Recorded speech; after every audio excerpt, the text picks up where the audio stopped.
Өвөлцөг хэдийнэ альчилж цагаан засан газар дэлхийг хүчжээ. Жавртай өвлийн энэ үчиг үзэгчтэй айлтгая. Гэр бүлэрээ хамгийн хайртай дотны хүмүүстэйгээ зэвэрлэхтэйг тухсан суугаад амралтынхаа эмчийг сайхан өнгөрүүлж байна. Бямгаргийн хөтөлбөр энэ үчийн дугаараа энэ 7 хоногийн цоошин дугаараа үзэгчтэнд төлөвлөж байна. Өнөөдөр маань хөтөлбөрт уламжлал болсон булан хуцад бүгд багтсан байгаа. Ингээд хамтдаа хөтөлбөрөө эхлүүлцгээе.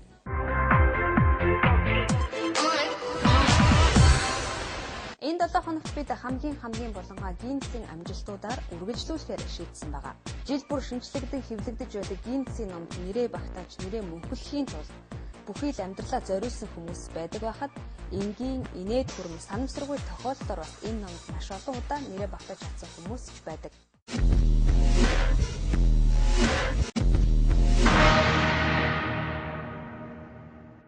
Ингээд хүмүүс Гиннесийн номд нэрээ багтаахын тулд ямар санамсаргүй санаанд руу үйлдэлүүдийг хийдэг болохыг хамтдаа сонирхцгоё.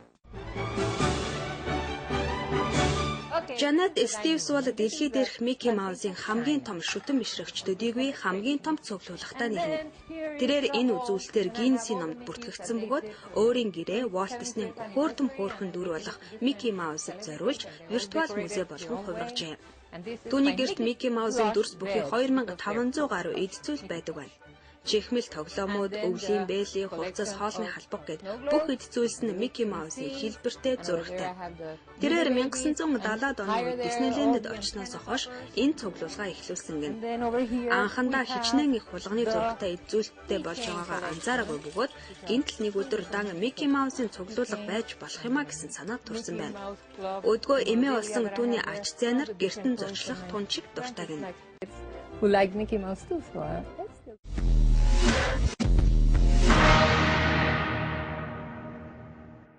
Нэг минутын дотор 8 ширхэг хайруулын тавгийг нүцгэн гараараа базж тавина гэж та төсөөлдөв. Италийн иргэн Карлино Триберти энэ амжилтыг үзүүлж 2011 оны Гиннесийн номд багтсан байна. Тэрээр хайруулын тавгуудыг нэг нэгээр нь яг л бин шиг хуйлж орхисон бөгөөд түүний хэрэгэлсэн хайруулын тавгууд нь 30 см-ийн диаметртай хөнгөн цагаан идээр хийгдсэн байжээ.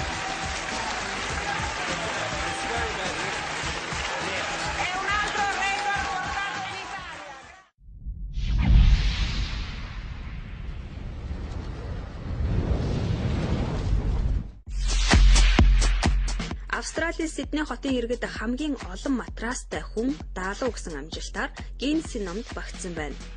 Channel 9 нэртэй Австралийн сувгийн ажилтнууд YouTube дээрх видеонуудаас санаагаа авч энэ туршилтаа хийсэн нь амжилттай болжээ. Тэд 80 матрасыг цуглуулж, үүний дараа 80 сайн дурын оролцогчийг мөн урьж авчирсан байна.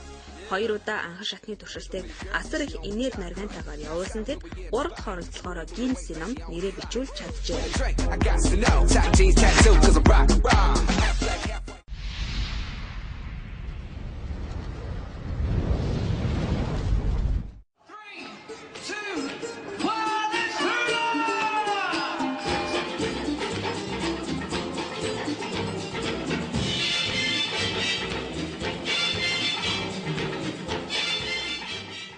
Англи болон Ирландын 17 хотын иргэд хамгийн олон хүмүүс нэгэн зэрэг цагираг эргүүлэх гэсэн үзүүлэлтээр Гиннесийн номд нэгэн амжилтыг бүртгүүллээ.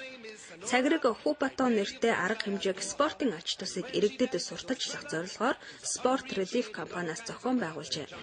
Аль биесны Гиннесийн амжилтыг бүртгэгчид болох Андре Банфи, Эрика Огава болон Луис Томас нар эндээд амжилтыг бүртгэн авсан байна. Нийтдээ 1386 хүн 17 өөр хотуудад 2 минутын турш нэгэн зэрэг зогсолтгүй цагиргийг эргүүлжээ. 2 сарын хугацаанд уг арга хэмжээнд оролцох хүмүүсийг бүртгэж мөнгө босгон үүний хажуугаар цагирг эргүүлэхэд хүмүүс суралцсан байна.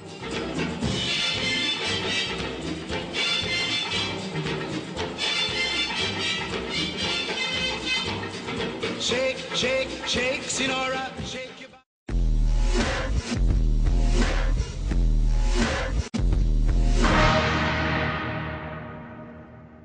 Бямгаргийн хөтөлбөр энэ 7 хоногийн боловсрал боловсролын зөвлөгөө мэдээллийн төвөөс үзэгч та бүхэнд хүргэж байна. Тэгэхээр энэ төвийн хувьд бас одоогийн байдлаар ямар тэтгэлүүд зарлагдсан байгаа юм бол За боловсролын түвшнөө гадаад улс орнд ахиулах хүсэлтэй байгаа хүмүүсийн хувьд ямар боломжууд нээлттэй байгаа бол энэ талаарх мэдээллийг тус төвийн ажилтан хэдүүлээ одон чимгээс авцгаая.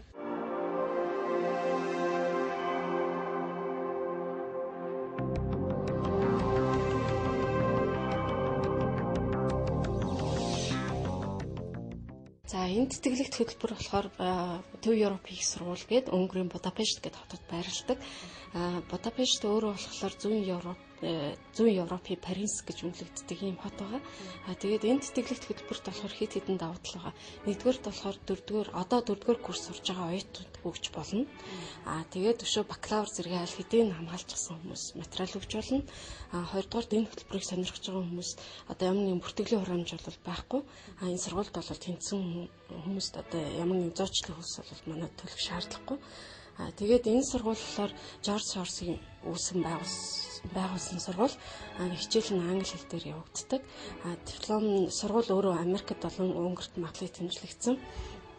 Тэгээд хүүхдүүд болохоор энэ сургуулийг сонирхож байгаа хүүхдүүд мөн 2 тэнхимд зэрэг одоо өргөдлийн маягт мэдүүлж болно. Нэгдүгээрт нь одоо тухайлах юм бол сэтгүүлийн чиглэлээр төгссөн хүүхэд одоо тухайлах юм бол одоо гендер ч гэх юм уу, хүний эрх, улс төр ч гэх юм уу тийм энэ чиглэлээр бол өгж болно. Тэгээд өөрхөн чиглэлийг бол нэгдүгээр өөрчилж болно. Хоёрдугаарт болохоор нэг нь одоо улс төрт, нэг нь олон улсын харилцаа гэх мэт одоо 2 тэнхимд одоо материалаа өгөөд өөрхөн нөгөө магадлах одоо нэг тэнцэх магадлалаа тэгж нэмэгдүүлж болно гэсэн.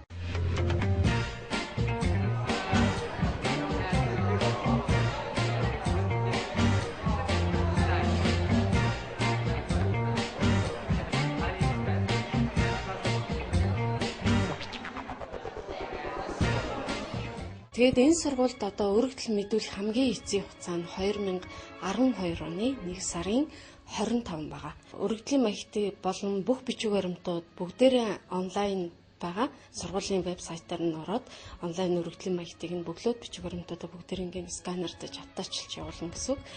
Тэгээд дараа нь болохоор яг сургуулиас тэр материал авсан бүх хүүхдүүдэд үзэж хагаад 2 сарын 11-нд TOEFL-ын шалгалт авна. Тэр TOEFL-ын шалгалтанд болохоор Institutional TOEFL буюу одоо IBT TOEFL-ийн өмнөх загварын хуучин загварын TOEFL ерөөсө 3 чадрын шалгана. Нэгдүгээрт бол англи сонсоод ойлгох чадвар. Тэгээд дараа нь дүрм, англи дүрм. Тэгээд дараа нь унших чадвар. Тэгээд дээдлэн 677 оноо авдаг ийм шалгалт байгаа. Энэ дээр бол сургуулийн босоо оноо 570-аар бол тогтоож байгаа. Яг энэ сургуульд одоо 2 дугаар шат нь бол 2 сарын 11-нд TOEFL шалгалтаас гадна тухайн өдөр эдийн засаг, математик, улс төрийн чиглэлээр өргөдөл мэдүүлж байгаа хүмүүс дахиад тэнхимийн шалгалт өгнө. Тийм. Шалгалтыг Монголдоо өгнө гэсэн үг. Монголдоо. Докторийн чиглэл нь болохоор 3 жил суралцдаг. Тэгээ 3 жилийн хугацаанд болохоор бүх одоо тэр амжиргааны зардлыг бас давхар даагаад тэгээ докторийн чиглэлээр сурж байгаа хүмүүс чинь цаашаас судалгаа хийдэг штэ тийм ээ. Тэгээд тэр судалгаагаа магадгүй тэр хүн Америкт шийдэх юм уу, өөр газар хийх ерөө сонирхолтой бол бас судалгааны тэр аяллалын зардлыг бас давхар даадаг байна.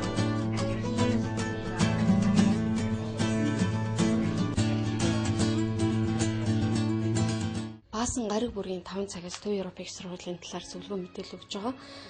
Тэгээд тэр зөвлөгөөнд нь болохоор яг тухайлах юм бол одоо Төв Европ их сургуулийн онлайн өргөдлийн маягтыг хэрхэн бүглэх юм бэ? Тийм ээ, асуултуудыг хэрхэн ойлгох вэ?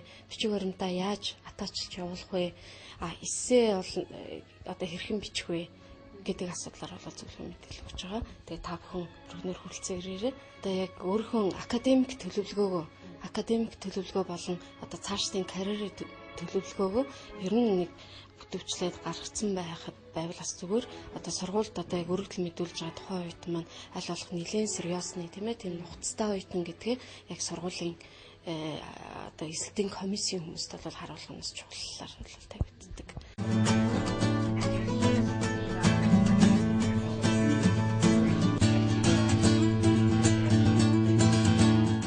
Ер нь хэдэнд настай байж болно. Тэгээд яг магистр, доктор хамгаалах байгаа хүмүүст л бол бүр амрагдах болно болцоотой.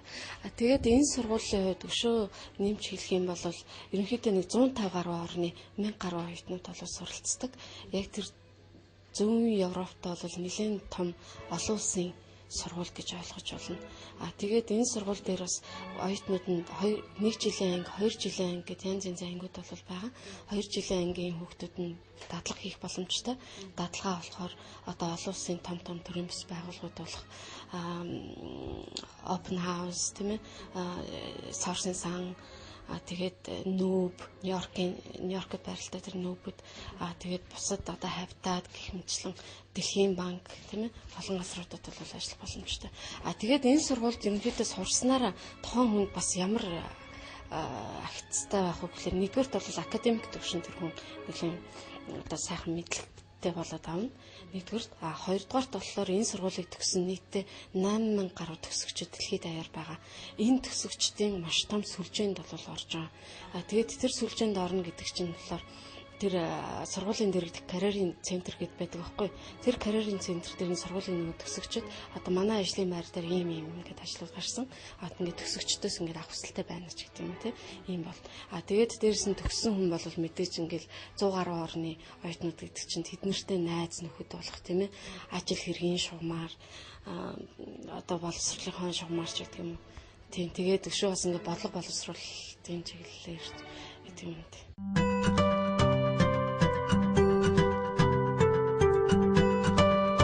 Төв Европын их сургуульд бол дараахан мэргэжлүүдээр суралцах боломжтой. Тухайлх юм бол эдийн засаг, байгаль орчин, гендер, түүх, олон улсын харилцаа, хууль, математик, үндэстэн судал, философи, улс төр, төрийн бодлого, бизнесийн удирдлагын чиглэлээр бол суралцах боломжтой. Багш нарын 90 гаруй хувь нь PhD зэрэг явуулах хамгаалсан. Багш нар нь болохоор бас олон улсын багш нар одоо Америк, Европын албанаас ирсэн багш нар бол хичээл заадаг. Бас хуучин нөө социалист байсан орнуудаас бас багш нар ирж заадаг. Нийтдээ бол 300 гаруй багш нар байгаа. Үндсэн багш нь бол 130 багш. Тэгээд одоо зочноор ирдэг бол нэг 170 багш байгаа. Тэгээд сургууль дээр болохоор үндсэн яг хичээлээ оюутнууд хичээлдээ яваал оюутны байртаа ингээл амраал байхгүй бас маш их одоо нэг идэвхтэй үйл ажиллагаа болж идэг. Урлагийн, соёлын янз бүрийн зочин хүмүүс ирээд уулзалт ярилцлага хийх, кино үзүүлэг, жүжиг, уран зургийн галерей, кино фестивал гэх мэтчлэн ерөнхийдөө уйдах бол тэнд бол завгүй.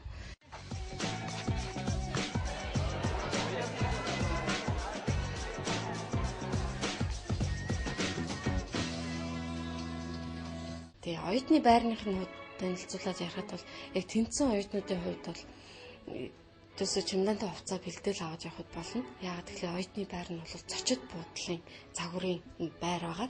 Тэгээд энэ оюутны байр дээр болохоор оюутнууд ганцаараа байж болно. Одоо хоёулаа байж болно. Гэр бүлтэй оюутнууд бол тусдаа. Тэгээд оюутны байртаа болохоор одоо компьютер, тийм ээ, утасгүй интернет бол бүр холбогдсон. Тэгээд оюутны байр дотроо одоо оюутнууд жим хийх боломжтой. Тэгээд усан бассейн байна, халуун сауна байна. Тэгээд одоо нэг хувцсаа нийтэр угаалгын үйлчлэгээ бас байна. Тэгээд бас давхар болгонд нь кафе лаунжууд байна. Тэнцээ оюутнууд нь одоо амрах орондоо уулзах гэдэг юм уу, тийм ээ, сошиалайзинг хийх тийм боломжууд бас байгаа.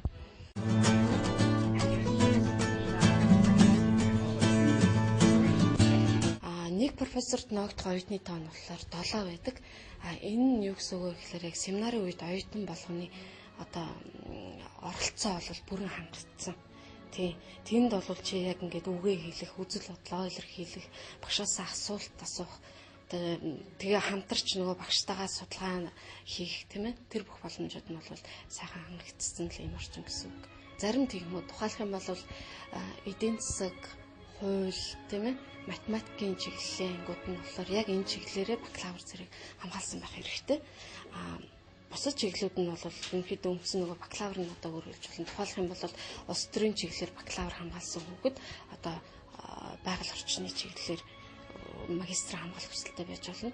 Тэгээд энэ шалтгаанаа өөрөө одоо нөгөө сургуульд өргөдөл мэдүүлэхдээ эссе бичиж штэ, тийм ээ. Тэр эссе дээр маш сайн тайлбарлагдсан байх хэвээр. Ийм учраас магадгүй тэр хүүхэд яг байгаль орчны чиглэлээр ажилтдаг ч юм уу, тийм ээ. Энэ нь өөрт нь айгүй тийм асуудал болж хурцаар тавигддаг бол яг энэ чиглэлээ бас сайн гаргаад байна.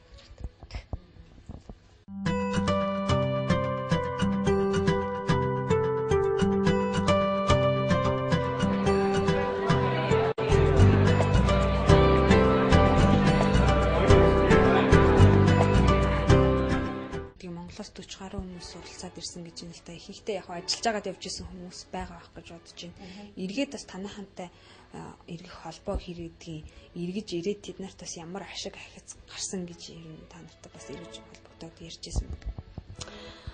Яг тэр хүмүүсийн хувьд бол одоо эргээд ирээд бол ихвчлэн бас төрийн бас байгууллагуудад ажиллаж байгаа. Төрийн бас байгууллагыг одоо үүсгэн байгуулад ч тийм ажиллаж байгаа хүмүүс байна. Эсвэл одоо бизнесийн салбарт бас ажиллаж байгаа хүмүүс байна. Тэгээд яг нэг хэлний мэдлэгийн түвшин бол нэлээд өндөр боллоо гэдэг. Тэгээ хоёрдугаарт нэлээд гоё боломж нь болохоор Будапештэд одоо нэг аялах тийм ээ тэнцэнэ нэг аялах нь бас сайхан байдаг. Тэгээ оюутнууд нь болохоор бас амралтынхаа өдрөөр Европын албаны улс орнууд руу бол бас хасаа мэтэн сайн талентуулаад аялах боломжтой.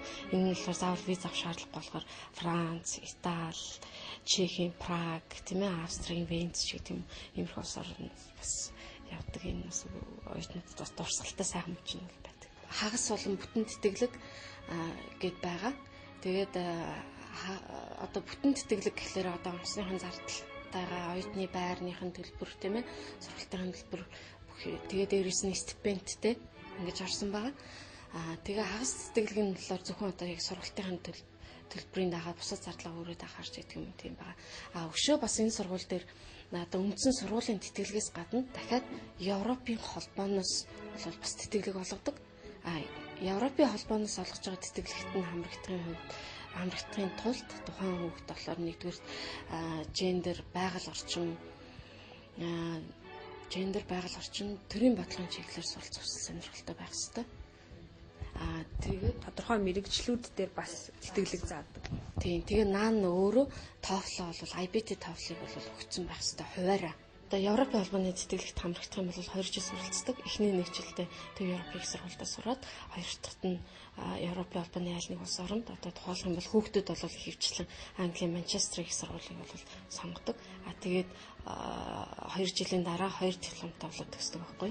Нэг нь төв Европын их сургуулиасаа, нөгөөх нь хоёр дахь сургуулиасаа одоо Манчестер их сургуулиасаа гэж 2 дипломтой төгсдөг. За тэгээд энэ сургуулийг хэрвээ сонирхох юм бол өргөдөл мэдүүлэх хамгийн эцсийн хугацаа 2012 оны 1 сарын 25. За тэгээд яг 25-нда бүх юмаа дуусгах гэх юм бол яг сургуулийн вебсайт нэлээд ачаалт ордог. Тийм болохоор одоо нэг доотлон нэг 7 хоногийн өмнө нийтэн дуусгах бас зүгээр. Тэгээд би та нарт бас туслахад бэлэн байна. Та нарт баасан гариг бүргийн 5 цагт ирээд өргөдлийн маягтай холбоотой асуултууд асууж болно.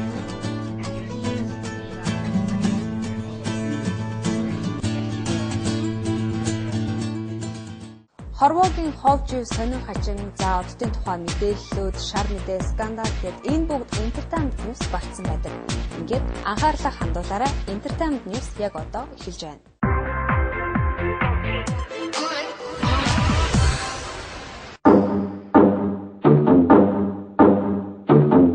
Ихэр эгчдүүс болох жүжигчин загвар зохион бүтээгч Mary Kate Ashley Olsen нар загварын ертөнцийн хамгийн том сэтгүүл болох Vogue сэтгүүлийн нүүр хуудсанд зураг агууллаа. Тус сэтгүүлийн зүгээс тэднийг орчин үеийн хамгийн сайхан хувцалдаг эгчдүүс алдартнуудаар тодруулжээ. Тэднээс гадна Кембрижийн гүнгийн ахаатан Кейт Миддлтон, түүний дүү Пипа Миддлтон, дуучин Бейонсе өөрийн дүү Солонж Ноулсны хамтаар багтсан байна. Олсны эгчдүүсийн хувьд тэд хүүхэд ахуй наснаасаа эхлэн кино дэлгэцээр дамжин олныг танил болж өнөөгийнхөө амжилтын суурийг тавьсан гэж болно.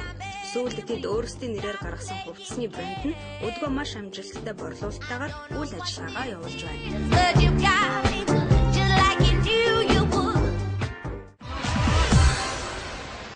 Why am I doing this show? I'm wondering why I didn't do it sooner. Why? It's probably going to be the biggest thing that I've been involved with yet. Марк Энтони, Jennifer Lopez хоёрыг гэр бүлээ зослуулж байгаа тухай мэдээ саяхнаас олонний сонирыг дийлдэх болсон. Тэгвэл тэд эргэн нэгдэж байгааг нь. Гэхдээ энэ бол гэр бүлийн асуудал биш харин ажил хэрэгтэй холбоотой. Тэд Q Viva The Chosen нэртэй авиасны шалгаруулах шоуг эхлүүлж байгаа бөгөөд өнгөрөгч 7 хоногийн мигмар гарагт хамтдаа Пуэрто Рикод шоуныхаа зураг авалтыг хийжээ. Өдгөө 42 настай Jennifer Lopez, 43 настай Марк Энтони хоёрын хувьд 2011 оны 7 дугаар сар салж байгаа тухайга анх олонд мэдэгдсэн. Хэдийгээр хосууд 2 тийш болсон ч бизнес хувийн амьдрал нь тустай асуудлаа гэдгийг тэд нотлон харуулсан байна. The Chosen шоуны хувьд Америкийн шүтэн тэмцээнийг үүсгэн байгуулагч Simon Fuller, J-Lo, Anthony болон шоуны найруулагч Jamie King нар Америк ТV-ийн 21 улсаар аялж дэлхийн хамгийн гайхамшигтай авиасныг тодруулах юм байна.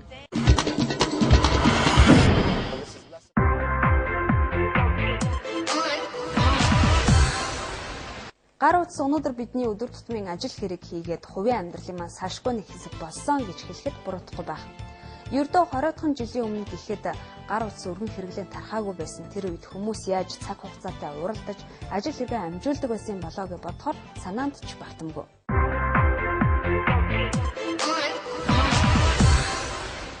Гар утасны үйлдвэрлэл анх ердөө хүмүүс хоорондоо холбоо барих зорилттой тийм утсыг бүтээхээс зорилготойгоор эхэлж байсан бол харин өнөөдөр хөгжсөөр за өөр дээр камертай зураг аваад засжуулдаг, за интернеттэй офисын програмуудтай гээд ажил хэрэгээ хаанаас л хаанаас явуулах боломжтой. Тэр бүхэнд шаардлагатай бүх зүйл утсанд байдаг болсон байна.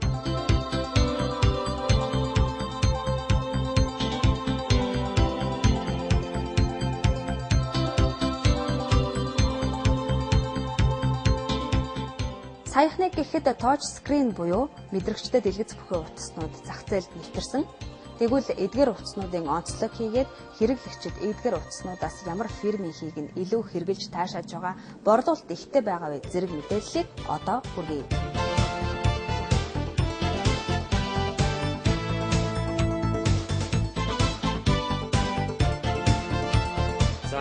Үзэгчтэй ингээд мөнгөн бороодлыг өрөөс өнөөдөр та бүхэндээ дэлхийн зах зээл дээр хамгийн сүүлд гарсан 3 утсыг та бүхэндээ танилцуулахаар бэлдсэн байгаа.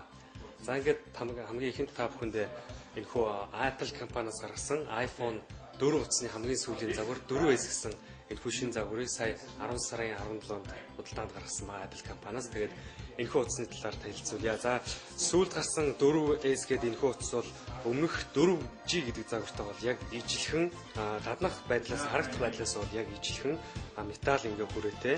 Энэ дээр дууны гаралттай за мөн унтраах товчлуур, дуу хаах товчлуур гэсэн яг үндсэн iPhone 4-тэйг бол яг ижил байдлаар гадна талаас гарсан байна. За мөн хар болон цагаан гэсэн үгний сонголттойгоор худалдаанд гарсан байна. За тэгээд энэхүү 4S гэдэг загвар 4 гэдэг загварсаа юугаараа ялгаатай вэ гэдээ хүмүүс маш их асууж байгаа л да. Энэхүү 4S гэдэг загвар нь өмнөх iPhone 4-өөс 2 дахин хурдтай буюу 1 Гц-ийн 2 ширхэг CPU өөрөөр хэлбэл хурдан ачааллах тэрхүү CPU бол 2 цүнхтэй A5 гэсэн Apple-ийн өндөр хурдтай CPU өөр дээрээ суулгасан. За мөн камерын хувьд 8 мегапикселийн өндөр нэгжилтэй камерыг суулгасан байна. За тэгээ бас энэхүү iPhone 4S-тэй үүлдрээсээ ирсэн Siri гэсэн програмыг суулгасан. Энэхүү Siri гэсэн програмыг суулгасан та уцтайгаа яг амьд үнтэй харьцаж байгаа мэт уцтаа та би одоо team юм хүсэж байна. Одоо хоолны team зэсийг үзмээр гэх юм бол өөдөөс чинь шууд Siri програм автоматар тэнд интернетээр холбогдсон Apple-ийн тэр сүлжээнд холбогдсон өөдөөс хариу өгдөг ийм давуу талуудыг өөртөө багтаасан байгаа.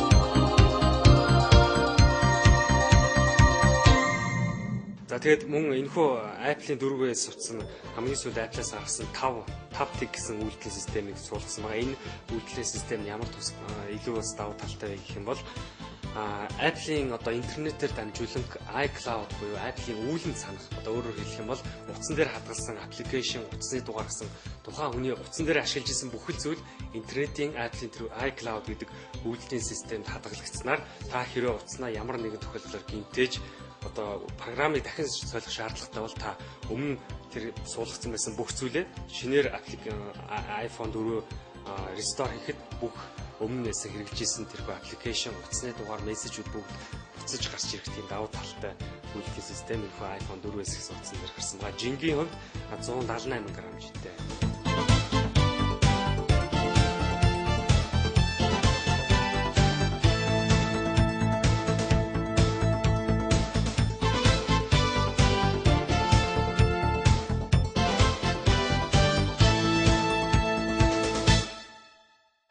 S гэдэг утас маань зах зээл дээр болохоор factory unlocked мөн өөрөнд телефоны операторд зориулсан гэсэн хоёр хувилбараар гарч байгаа.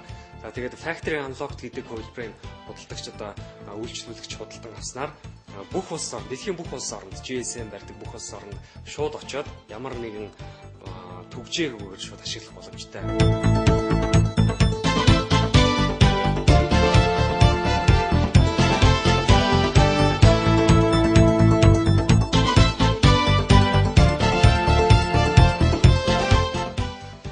Миний дараагийн танилцуулга бол Galaxy Samsung компани Galaxy S2 гэсэн энэ хуудсыг танилцуулахаар биелсэн байна. За тэгээд энэхүү Samsung-ын Galaxy S2 утас нь бол 2009 онд Samsung Corporation Galaxy S гэсэн төслийг боловсруулж 2010 оны ихээр дэлхийн зах зээл дээр Galaxy S гэсэн утсыг гаргасан байна. Энэхүү утас нь яагаад бас их дэлхийд тэгж олон нийтэд хүрч чадсан бэ гэвэл дэлгэцийн хувьд Super AMOLED LED буюу хамгийн сүүлийн LCD-ийн зараагийн үе болох LED технологиг дэлгэцтэй ашиглаж зам мөн мэдрэл одоо энэхүү дэлгэцний товшлтыг хамгийн өндөр түвшинд мэдрэхтэйгээр бүтээгдсэн. За тэгээд багтаамж тэгээд үйлдвэрлэлийн системийн хувьд Android гэсэн хамгийн дэвшилтэд системийг ашигласан учраас одоо Galaxy S серийн утаснууд дэлхийн зах зээл дээр маш хурдан төгөж мөн Apple-ийн iPhone-уудад өрсөлдөх хэмжээнд гарч ирснээр энэхүү Samsung Corporation Galaxy S2 гэсэн утсаа 2010 оны 7 сард дэлхийн бүх улс оронд худалдааж гисэн.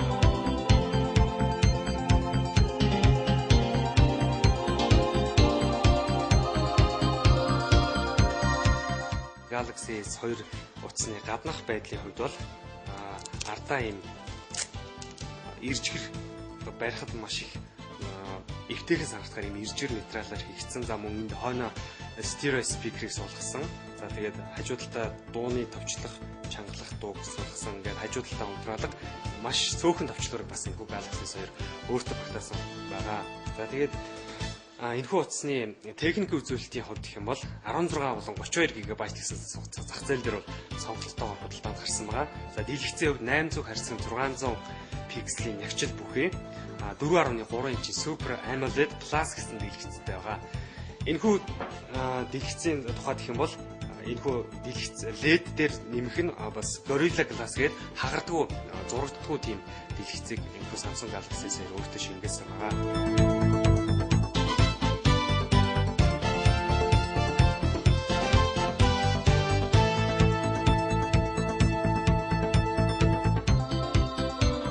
Google-с гаргаж байгаа энэ Android системүүд бүгд амттны нэртэйгээр судалгаанд гардаг байгаа л да. Тэгээ одоо энэ хүү Gingerbread гэдэг нь бол Америкийн одоо Америкуудын хамгийн их идэх дуртай бичээний нэрээр нэрлэгдсэн байгаа. Мөн энэний дараагийн үйлдвэрлэлийн систем болохоор ice cream sandwich бас гарч байгаа. Тэгэхээр энэ хүү ice cream sandwich гэх юм бол мөхөлцтэй хамтдан гэсэн утгатай байгаа. Ice cream sandwich тэрхүү үйлдвэрлэлийн системийг 2012 оны 3 сар гэхэд бүх хэрэглэгчид бол өөрийнхөө утсан дээр татаж авч ашиглах боломжтой. Энэхүү ice cream sandwich гэдэг нь энэхүү 2.3 гэсэн системээс хамаагүй үзмжний болоод хурдны хувьд хамаагүй сайжирсан гэсэн үзүүлэлттэй байгаа. Энэхүү Reader Sub-ын тусламжтайгаар хүмүүс өдөр тутмын сонин сэтгүүл, за тэгээд манга, тэгээд номыг бол бүхэлдээ дэлхийн бүхэл дээр энэхүү утсан дээр татаж авч уншиж, тэгээд бас цагийг бас үр бүтээлтэй өнгөрүүлээд Gamer Hub гэсэн Reader Sub гэсэн энэхүү аппликейшн танд туслах болно. За мөн Social Hub гээд олон нийтэд харилцах. Одоо сүүлийн үед Twitter, Facebook гээд маш олон нийтэд харилцах мэдээллийн одоо мэдээлэл солилцох, найзуудтай харилцах тэрхүү Twitter, Facebook-ийг бүгдийг бас нэг зэрэг зохицоод багтаасан ийм аппликейшн Samsung-ын Galaxy S2-т дагалдаж ирдэг байгаа. Мөн камерын хувьд 8 мегапикселийн өндөр нөхцөлтэй камертай мөн өөр дээрээ бас Full HD 1080 пикселээр бас бичлэг хийж зураг авах бүрэн боломжтой. Хамгийн сүүлийн өндөр түвшний Samsung Galaxy S2 хуудас байна. За ингээд өнөөдөр та бүхэндээ үзэгчтэй дэлхийн зах зээл дээр хамгийн сүүлд гарсан ухаалаг гар утаснуудыг та бүхэндээ танилцууллаа. Ингээд мөнгөн бороодлыг өөр техникийн дэвшлээс хоцролгүй хамтдаа гэдэг үрээн дор явдаг байгаа.